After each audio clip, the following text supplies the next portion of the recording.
개발자들이 쉽게 이거를 활용할 수 있도록 그렇게 구축이 되어 있다는 게 저는 큰 강점 중에 하나라고 생각을 하고 있고요. 엑사필 레저의 사이드체인은 좀 더 기능과 분야에 좀 더 치중이 되어 있는 것 같아요. 저는 그런 면에 있어서 엑사필 레저가 굉장히 매력적인 선택지가 될 수 있다고 생각을 하는 편입니다. 그렇게 되면 결국에는 엑사필 레저가 활성화가 될 것이다.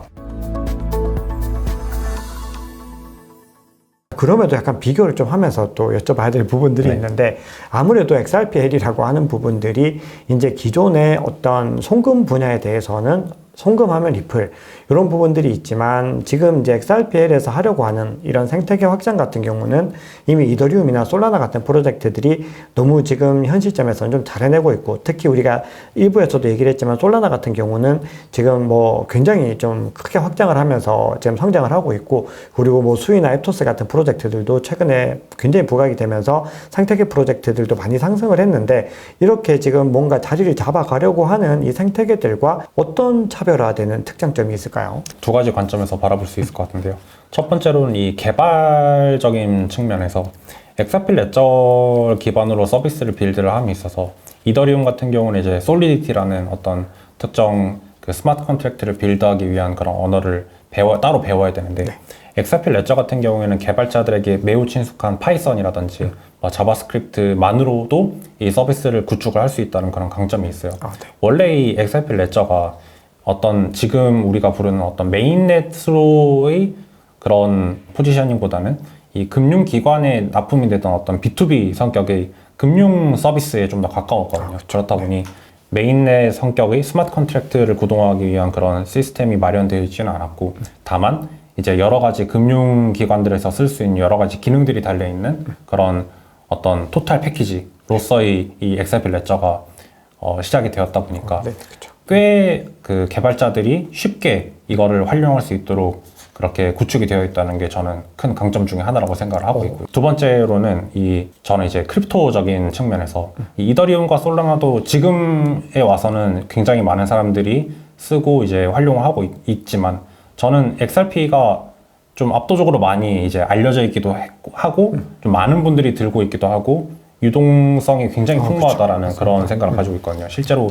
이거는 데이터가 증명을 한 그런 거기도 하고, 저는 이런 측면에서 이 개발자들도 결국에 어떤 서비스를 구축을 함에 있어서 이 생태계의 크기를 많이 보거든요. 왜냐면은 내가 여기에 진입을 했을 때 이 내 서비스를 써줄 사람들이 얼마나 있을까라는 고민들을 굉장히 많이들 하시는데, 저는 그런 면에 있어서 엑사필 레저가 굉장히 매력적인 선택지가 될 수 있다라고 생각을 하는 편입니다. 그러면은 이제 굉장히 들었을 때 굉장히 특장점으로 확실히 좀 와닿는 부분들이 많이 있는데, 이렇게 이더리움 솔라나 대비로 XRP만의 어떤 장점들을 가지고 있는데, 어떤 토탈 패키지로서의 어떤 그런 장점들도 가지고 있는데, 그럼에도 아직까지는 뭐 물론 이제 초창기라는 이유들도 좀 있겠지만, 이더리움이나 솔라나처럼 뭔가 생태계를 아직까지 구축하지 못한 가장 핵심적인 이유는 어떤 게 있다고 보시나요? 아무래도 이제 그 엑사필 레저의 방향성, 그러니까 엑사필 레저도 결국에는 피벗을 하게 된 건데요. 처음에는 이 기관들 대상으로 제공이 되었던 그런 B2B 성격의 서비스라고 했다면은, 지금 들어와서는 정말 그 메인넷으로의 성격을 많이 갖추고 있는 상태거든요. 그러다 보니까 뭐 이더리움이나 솔라나에서 아주 당연히 사용되고 있는 그런 덱스들 있잖아요. 탈중앙 금융 상품들, 서비스들 이런 것들도 이 엑사필 레저 위에서 구축할 수 있는 환경이 갖춰진 지가 얼마 안 됐어요. 1년도 채 안 됐거든요. 그러다 보니까 당연히 이 기능들을 개발자들에게 이 다운로드하는 그런 시간도 좀 필요할 것이고, 이 엑사필 레저도 메인넷 중에 하나로서 개발자들이 자신의 꿈을 펼칠 수 있는 어떤 그런 환경이라고 이제 인식시켜주는 그런 시간이 이제 좀 확보가 됐었어야 됐어요. 아직도 이제 좀 그런 인식이 좀 덜 하잖아요. 그냥 XRP는 약간 살짝은 송금, 약간 이런 쪽으로 많이 인식을 하고 있지, 여기 위에서 뭔가 덱스를 구축하거나 NFT 마켓플레이스를 구축하거나 이런 거를 가능하다라고 생각하시는 개발자분들은 아직 많이 없어요. 그러다 보니까 저희 카탈라이즈 리서치도 한국에서 이제 여러 가지 활동을 함에 있어서 그 목적 중에 하나가 이제 개발자들을 대상으로 엑사필 레저도 내가 꿈꿀 수 있는 그런 탈중앙 어플리케이션들을 만들 수 있구나. 이런 인식들을 좀 드리는 게 저희 어떤 목적이라고 보시면 될 것 같아요. 자, 그러면은 이제 조금 더 이제 XRPL 생태계 관련해서 깊은 얘기를 좀 나눠보면은 이 XRPL 생태계에도 이더리움 레이어 2 같은 유사한 사이드 체인이 여러 종류가 있습니다. 근데 아무래도 이제 아직까지는 많이 이제 알려지지는 못했는데 이런 프로젝트들이 이더리움 레이어 2와는 어떻게 다른지와 그리고 좀 대표적으로 주목해 볼 만한 사이드 체인 어떤 게 있는지 궁금합니다. 이더리움 레이어 2 같은 경우에는 결국에는 이 이더리움의 어떤 제한된 성능, 이 스케일 이슈라고 하는데 좀 이 성능을 끌어올리는 그런 관점에서 레이어 2들이 활약을 하고 있는 반면에 XRP 레저의 사이드 체인은 좀 더 기능과 분야에 좀 더 치중이 되어 있는 것 같아요.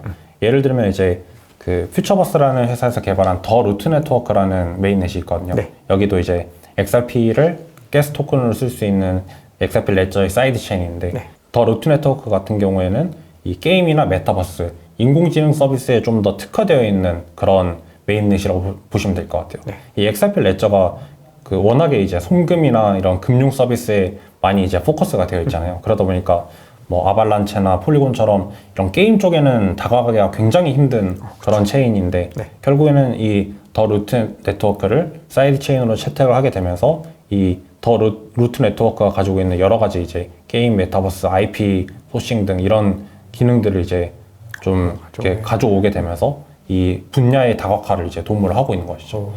근데 더 루트 네트워크 이외에도 지금 이제 곧 메인넷으로 런칭이 될 EVM 사이드체인, 이름이 이제 EVM 사이드체인이거든요. 네. EVM 사이드체인도 있고, 요 EVM 사이드체인 같은 경우에는 굉장히 이제 개발자분들에서는 잘 알려져 있는 그 EVM OS, 이브모스를 기반으로 만들어진 그런 사이드체인이다 보니까 지금 그냥 막말로 이제 이더리움 생태계에 있는 서비스를 그대로 이제 포팅해서 가져와도 그대로 이제 서비스가 될 수 있을 만큼 네. 이더리움 EVM 생태계가 굉장히 호환이 잘 되는 그런 서비스라고, 그런 메인넷이라고 보시면 될 것 같거든요. 그러다 보니까 이 XRP 레저도 EVM 생태계에 있는 서비스들을 가져오기 위한 어떤 전략 중에 하나로 EVM 사이드체인을 채택을 한 거라고 보시면 될 것 같고, 그래서 뭐 더 루트 네트워크, EVM 사이드체인, 뭐 플레어 네트워크, 뭐 여러 가지 이제 사이드 체인들이 존재를 하는데 이 사이드 체인마다 각각의 어떤 분야 혹은 목적들이 다 다르다 이렇게 보시면 될 것 같습니다. 특히 EVM 사이드 체인은 이제 굉장히 좀 가장 많이 좀 알려졌는데 요거는 어떻게 좀 그 성과들이 좀 가시적으로 나오고 있나요? 네, 실제로 이제 악셀라를 채택을 하면서 다른 네트워크와도 이제 가치들이 왔다 갔다 할 수 있는 그런 인프라를 구축을 하고 있는 상태고 아마 빠르면은 연말 혹은 이제 내년 초쯤에 이제 메인넷이 런칭이 되게 될 것 같은데 네. 이미 이제 그 데브넷으로 올라와 있는 상태예요. 그러다 보니까 그 각 나라에서 이제 XRP 레저 해커톤에서는 이미 XRP 레저 EVM 사이드체인을 활용해서 여러 가지 서비스들을 이제 빌드를 하고 있는 상태고요. 네. 그러다 보니까 이게 메인넷으로 올라오게 되면은 굉장히 많은 서비스들이 이제 XRP 레저 진영으로 넘어와서 여러 가지 서비스를 런칭하게 될 것이고 그런 부분들이 이제 결국에는 XRP 레저도 수혜를 받는 그런 구조가 되지 않을까 생각을 하고 있습니다. 왜냐면은 뭐 EVM 그 이더리움도 그렇고 이더리움 레이어 2도 그렇고 다른 레이어 1도 그렇고 각 메인넷마다 그 경쟁이 굉장히 치열하잖아요. 그러다 그렇죠, 보니까 그렇죠. 그 메인넷 안에서도 1등, 2등, 3등 뭐 덱스에서 1등, 2등, 3등이 있고 이러다 보니까 그들끼리 경쟁을 함이 있어서 이 좀 이렇게 탈락되는 그런 프로젝트도 존재하거든요. 근데 이런 탈락되는 프로젝트 입장에서는 다른 메인넷에 가서 이제 그런 자기 서비스를 그대로 이제 빌딩할 수 있는 그런 환경이 지금은 이제 되어 있다 보니까 당연히 이제 EVM, XRP 레저의 EVM 사이드체인도 매력적인 선택지 중에 하나가 되지 않을까라고 저는 바라보고 있습니다. 그럼 뭔가 이런 경쟁들 구도에서 이제 이 앞서 이제 TV에도 말씀 주셨고 뭔가 XRP 레저도 아직까지는 시작한 지가 얼마 되지 않았지만은 본격적인 좀 시동을 걸고 있다. 이렇게 볼 수가 있고 이런 이제 움직임들이 더 가속화돼서 사용성이 크게 늘어날 때 결국은 장기적인 가치도 상승하게 된다. 이렇게 또 결론을 내릴 수가 있을 것 같은데, 그러면 이제 요 얘기들은 여기서 조금 마무리를 하고, 이제 또 다른 국면으로 좀 얘기를 해볼 텐데, 최근에 리플에서 이제 발표한 내용 중에서 XRP 레저 한일 펀드라는 게 또 있습니다. 네. 이게 어떤 목적으로 설립됐고, 어떻게 운용될 예정인지가 궁금하고, 또 카탈라이즈 리서치와도 관계가 좀 있는 걸로 알고 있는데, 요거는 어떤 관계가 또 있으신 건가요? 네. 그 XRP 레저 한일 펀드 같은 경우에는 이 리플랩스가 한국과 일본 시장이 이 중요한 시장이라는 걸 인지하게 된 지 얼마 되지가 않았어요, 사실. 그러다 보니까 이 한국과 일본이 이제 홀더들이 굉장히 많잖아요. 홀더들이 많다는 거는 잠재 유저들이 많다는 거고, 이 잠재 유저들이 많다는 거는 결국에는 개발자들이 자기 서비스를 빌딩하기에 굉장히 매력적인 조건이라고 저는 생각을 하거든요. 그렇다 보니까 이 한일 펀드를 시작으로 이 개발자들이 많은 서비스를 많이 만들게 되면은 많은 홀더들이 이 서비스를 쓸 수 있게 되고, 그렇게 되면 결국에는 XRP 레저가 활성화가 될 것이다. 이런 가설로 이제 세워지게 된 펀드고요. 네. 저희 카탈라이즈 리서치는 이제 한국의 리플랩스 공식 파트너로서 이 펀드의 공식적인 엑셀러레이터 역할을 하고 있고요. 한국에서 만약에 이제 저희가 이제 주로 하는 것들이 좋은 프로젝트의 발굴, 그다음에 팀들을 이제 만들어서 좋은 프로젝트를 이제 만들 수 있게끔 저희가 도와주는 역할들을 하고 있는데, 그런 공식 엑셀러레이터 역할을 하고 있다고 보시면 될 것 같습니다. 그래서 이 스타트업들이 이 XRP 레저를 기반으로 서비스를 만듦에 있어서 여러 가지 지원 사항들이 필요할 텐데, 이런 것들을 저희가 기술적으로, 뭐 금전적으로, 아니면 뭐 여러 가지 네트워크적으로 이제 많이 도와주고 있다고 보시면 될 것 같아요. 그러면은 이제 카탈라이즈 리서치는 국내에 있는 팀들을 위주로 좀 발굴하는 작업들을 하는 건가요? 네, 맞습니다.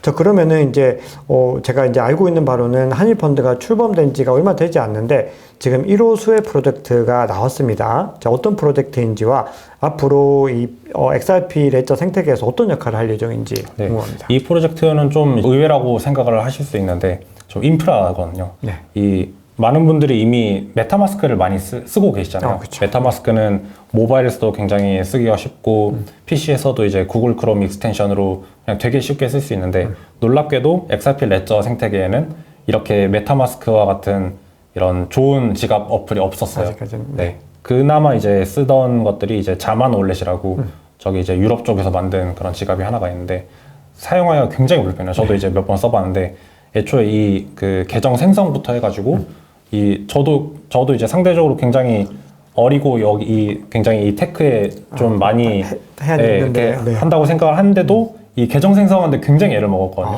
그런 말인즉슨 이 대부분의 사람들이 이 온체인 활동이 지갑이 굉장히 중추 역할을 하잖아요. 네, 그렇죠. 그럼에 있어서 이 지갑조차 설치를 못한다는 거는 이 온체인 활동에 굉장히 큰 허들이라고 생각을 하고 있고, 결국에는 이 문제를 해결을 해야 단순히 이제 거래소에서만 XRP를 홀드하고 계시는 분들이 온체인 영역으로 와서 여러 가지 활동들을 할 수 있는 그런 게이트웨이 역할은 저는 굉장히 필요하다고 생각을 했는데, 네. 마침 이제 이 기린랩스라는 곳이 마치 메타마스크와 같은 XRP 레저에서 굉장히 유려하게 쓸 수 있는 그런 지갑을 이제 개발이 거의 끝났다라고 저는 들었거든요. 네. 그래서 이 지갑이 만약에 나오게 되면은 그냥 일반 XRP 유저들도 이제는 쉽게 마치 메타마스크를 사용을 하는 것처럼 쉽게 XRP 레저 기반의 서비스들을 쓸 수 있는 그런 환경이 다가올 것이다. 그런 시대가 올 것이다. 이렇게 저는 보고 있습니다. 그래서 이제 저는 바로 이제 펀드가 출범된 지 얼마 되지 않아서 바로 이제 수혜 프로젝트가 될 수 있다고 저는 생각을 하고 있고, 결국에는 저는 이 개발자들이 또 이제 자기 서비스를 만들 때 이 지갑을 연결하는 것도 굉장히 큰 이슈라고 저는 알고 있거든요. 네. 근데 이제 XRP 레저에는 또 이런 자유롭게 개발자들이 붙여 쓸 수 있는 그런 지갑들이 없었는데, 이 기린 월렛이 이거를 대체할 수 있는 그런 좋은 환경이 될 거니까 저는 굉장히 긍정적으로 바라보고 있습니다. 어떻게 보면 가장 중요한 프로젝트 네. 중에 하나라고 볼 수 있고, 진짜 인프라에서도 어떻게 보면은 사람들이 접근하는데 가장 중요한, 뭐 접근의 문제가 아니라 뭐 가장 중요한 도구를 만들고 있다고 봐야 되겠네요. 네. 제가 또 몰랐던 사이에 굉장히 뭔가 많은 발전이 너무 많은 네. 변화들이 있었고, 올해 이제 KBW 때 브래드 갈링하우스와 그리고 모니카 론과 데이비드 슈워츠 이런 많은 분들이 이제 이 리플을 대표하는 인사분들이 한국을 방문했는데, 한국에서 어떤 활동을 했는지랑 그리고 이렇게 다들 같이 오신 이유가 뭔지가 궁금합니다. 저는 결국에는 리플랩스 내부적으로도 이제 한국 시장의 중요성을 좀 절실하게 파악을 했다라고 생각을 하고 있고요. 네. 올해 KBW 같은 경우는 저희도 굉장히 바빴던 KBW였던 것 같아요. 그랬을 것 특히나 이제 그 KBW 직전 주말부터 바로 이제 XRP 레저의 해커톤이 이제 시작이 되었었고 1박 2일 동안 이제 하나 드림 플러스에서 개발자가 약 한 250분 정도 참가를 했었고 36팀이 경연을 했던 그런 큰 규모의 해커톤이었거든요. 네. 그 정도의 해커톤이 이루어졌었고 그 다음에 브래드 갈링하우스 같은 경우에는 KBW 메인 그 이벤트에서 또 키노트 스피치도 했었고 또 XRPL 존이라고 따로 이제 성수동에서 사이드 이벤트도 크게 열었었거든요. 네. 거기서는 뭐 데이빗 슈월츠, 모니카 롱 회장, 슈월츠 CTO 뭐 여러 그 키 멤버들이 이제 나와가지고 리플랩스의 방향성, XRP 레저의 미래 이런 것들에 대해서 이제 이야기를 나누고 홀더들과 이제 좀 이렇게 소통할 수 있는 그런 시간들이 있었습니다. 마무리 질문 전에 이제 카탈라이즈가 이 리플의 공식 파트너로 이제 합류를 한 것은 또 많은 고민들이 있었을 테고 여러 가지로 이 방향성에 대해서 굉장히 긍정적으로 봤다라는 부분들을 우리가 생각을 해볼 수가 있는데 카탈라이즈가 생각하는 XRPL의 궁극적인 미래 어떻게 그리고 계신가요? 궁극적인 미래는 아무래도 이제 멀티체인 네트워크, 그러니까 다시 말하면은 이더리움이 지금 이제 독자적으로 구축하고 있는 어떤 레이어 1, 레이어 2 연합의 멀티체인의 모습을 그대로 이제 XRP 레저도 그리고 있다라고 생각을 하고 있어요. 다만 이 구조에 있어서 조금 이제 차이는 있을 수 있겠지만은 XRP 레저라는 메인넷이 존재하고 거기 이제 목적에 맞는 다양한 사이드 체인들이 이 각자의 역할들을 하면서 결국에는 이 거대한 하나의 생태계를 꾸리는 게 저는 이제 XRP 레저의 궁극적인 목표라고 생각을 하고 있고요. 네. 아직까지는 굉장히 초기 단계인 것 같아요. 실제로 이 환경 자체가 구축이 된 지는 정말 초기라고 보거든요. 네. 근데 저는 이 기시감이라고 해야 될까요? 이 예전 2018년, 17년도, 18년도에 바라봤던 이 이더리움의 모습을 저는 XRP 레저가 그대로 이제 따라가고 있다는 모습을 저는 네. 많이 느꼈어요. 네. 그때 한창 옛날에는 이 이더리움 네트워크도 그 크립토키티라는 하나 작은 게임이 있었는데 그 게임 하나로도 이제 네트워크가 뻗어버리는 굉장히 좀 원시적인 그런 네트워크였는데 지금은 굉장히 많이 발전을 했잖아요. 근데 이 XRP 레저도 지금은 굉장히 초기 단계이지만은 이후에 시간이 지나고 많은 서비스들이 이제 온보딩 하게 되면은 똑같이 이더리움처럼 거대한 생태계를 꾸릴 수 있다. 저는 그렇게 생각을 하고 있습니다. 그리고 그 근거에는 이미 뭔가 구축해 놓은 인프라들과 그리고 유동성 이런 것들이 그 중심에 자리 잡고 있다. 네, 이렇게 봐도 될까요? 자, 그러면 마무리 질문 한번 들어가 보겠습니다. 저희가 출연하시는 모든 또 초대 손님분들께 질문 드리는 공통 질문인데 만약에 현 시점에 1억이 있으시다면 어떻게 투자하고 싶으신가요? 제가 예전에 한창 투자를 많이 하던 시절에 좀 즐겨 사용하던 서비스가 있었는데 거기에 이제 호들봇이라는 서비스가 있었어요. 그게 뭐냐면은 여러 가지 이제 자산을 리밸런싱 해주는 그런 툴이었거든요. 그래서 예를 들면은 서비스 이용자가 설정을 할 수가 있어요. 예를 들면 탑 100위까지의 어떤 자산을 몇 퍼센트로 이제 분배를 해가지고 자동으로 이제 투자를 할 수 있게 해달라. 그러면은 급상승하고 있는 메이저 코인도 그 상승분을 가져갈 수 있고, 비트와 이더 같은 어떤 그 중추 자산도 이제 같이 가져갈 수 있다는 점에서 저는 굉장히 매력적으로 느꼈거든요. 그러다 보니까 만약에 제가 1억을 가지고 있다면은 비슷한 전략을 취할 것 같아요. 지금은 그 호들봇이라는 게 사라지긴 했는데 대부분 이제 거래소에 그런 기능들이 많이 통합이 되어가지고 자유롭게 쓸 수가 있거든요. 그래서 저는 좀 메이저 자산들 위주로 비트, 이더, 그다음에 XRP를 포함해가지고 다양한 자산들에 투자를 해서 결국에는 이 산업 자체에 투자할 수 있는 그런 포트폴리오를 가져갈 것 같습니다. 잘 알겠습니다. 네, 그러면 저희 마지막으로 저희 채널 구독자분들께 당부 말씀 부탁드리겠습니다. 네, 결국에는 이제 카탈라이즈 리서치도 이제 리플랩스의 공식적인 파트너사로서 어떤 XRP 홀더분들의 많은 그런 성원과 여러 가지 건설적인 비판 이런 것들을 많이 듣긴 하는데 결국에 저희가 이루고자 하는 궁극적인 목표는 XRP 레저의 활성화입니다. 여기 이 자리에 나와서 여러 번 말씀드린 거긴 하지만 결국에 이제 XRP 홀더들이 바라는 XRP의 가치 상승이라 하면 결국에는 수요가 높아져야 된다고 저는 그냥 굳게 믿고 있거든요. 그게 저는 당연하다라고 생각을 하고 있는데 마치 그냥 가만히 있으면 XRP 가치가 상승할 거라는 어떤 좀 무분별한 막연한 생각들이 많다라고 생각을 하고 있는데 저는 절대 그렇게 될 수는 없다라고 생각을 하고 있어요. 그래서 저희 카탈라이즈 리서치는 XRP 레저, 그 다음에 XRP를 많이 사용할 수 있는 그런 서비스를 많이 만들고 그 다음에 잠재 사용자들을 꾸준히 이제 온보딩 시켜서 이 네트워크 자체의 가치를 높여서 자연스럽게 이 XRP 내재 가치가 상승할 수 있도록 그렇게 이제 만들어 나갈 예정이니까요. 많은 성원과 이제 응원 부탁드리도록 하겠습니다.